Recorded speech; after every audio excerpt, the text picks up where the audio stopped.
AZ's Floette is one of a kind and it will forever be. The special circumstances that created it are no longer available as the ultimate weapon is no longer here and even Anja no longer works. But that goes for the Eternal Life and the Mega Evolution, but not really for the form itself. A while ago I was discussing exactly why we no longer have those forms with Kuri-chan, a member of the community, and well, while looking for evidence as to why that could be, something else came up. So hey, I'm notsoAceTrainer, and here's why I think that Eternal Flower Floette is closer to a primal form than we think. Let's get into it.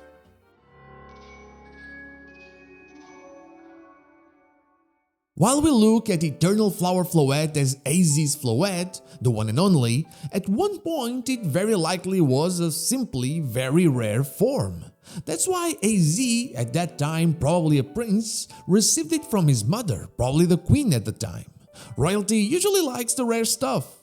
But that's not the only thing pointing in that direction. Flobaby's and Floette's Pokédex entries are full of evidence that they get their power from the flower they choose and that they basically hold on to their favorite from the beginning to the end of their lives. So AZ's Floette is doing that exact thing. It is holding on to her favorite flower until the end of her life, which will never come because while AZ had a very long life, his Eternal Flower Floette is actually really immortal. But why don't we have more of them? Why did they go extinct, and what does that have to do with them being a primal? Well, for that we have to look at the different sources of energy in the Pokemon world, more specifically natural energy and the life force or life energy of Pokemon. Natural energy is basically the energy of the world. It was there before the world became full of creatures and basically used to overflow from literally everything. It is the energy necessary for the primal reversion of Groudon and Kyogre, and it was with the goal to have it only for themselves that they fought.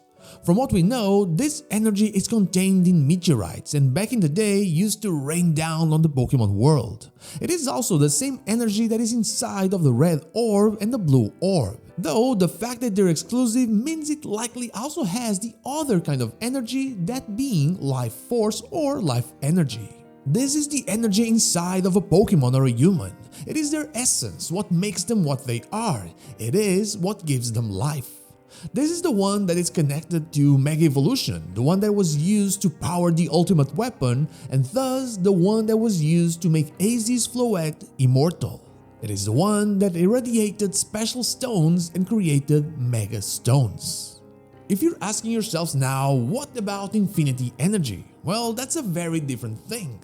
That one, which is usually wrongly used to describe life force, is actually a man-made energy that uses life force. It is derived from life force. It is not connected to Mega Evolution directly, though it was created by the Divan Corporation through research on this phenomenon and also the ultimate weapon.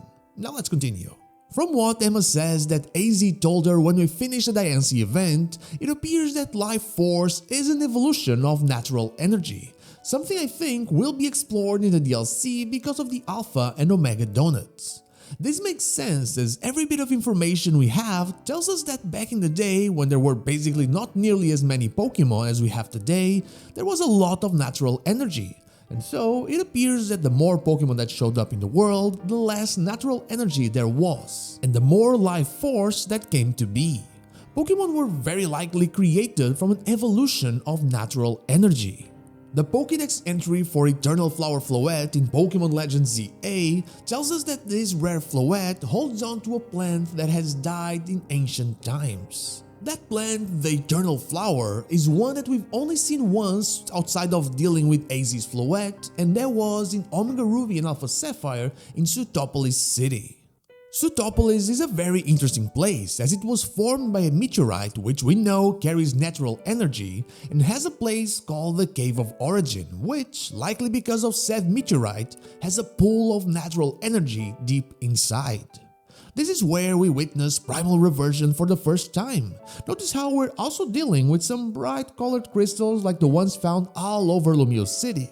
Sure, the color differs, the energy is technically different, but the concept is the same. And while what happens inside the Cave of Origin is super fun, it is on the outside of it that we need to focus. There we have a great tree offered to the people of Sootopolis by none other than AZ during one of his many journeys searching for his Floette. This is where we saw the other instance of an eternal flower blooming. If the eternal flower died in ancient times and we find one blooming where there's natural energy aplenty, then I believe that this flower is tied to natural energy as much as Primal Groudon and Primal Kyogre. It needs that energy to exist. The only reason we still have that one with Eternal Flower Floette with AZ's Floette is because of how much life force and evolution of natural energy is within that Pokemon because of how she was revived. This also explains how powerful that Pokemon is. Despite being just a Floette, this form is already a lot stronger than it should be, and it only gets more powerful after Mega Evolving.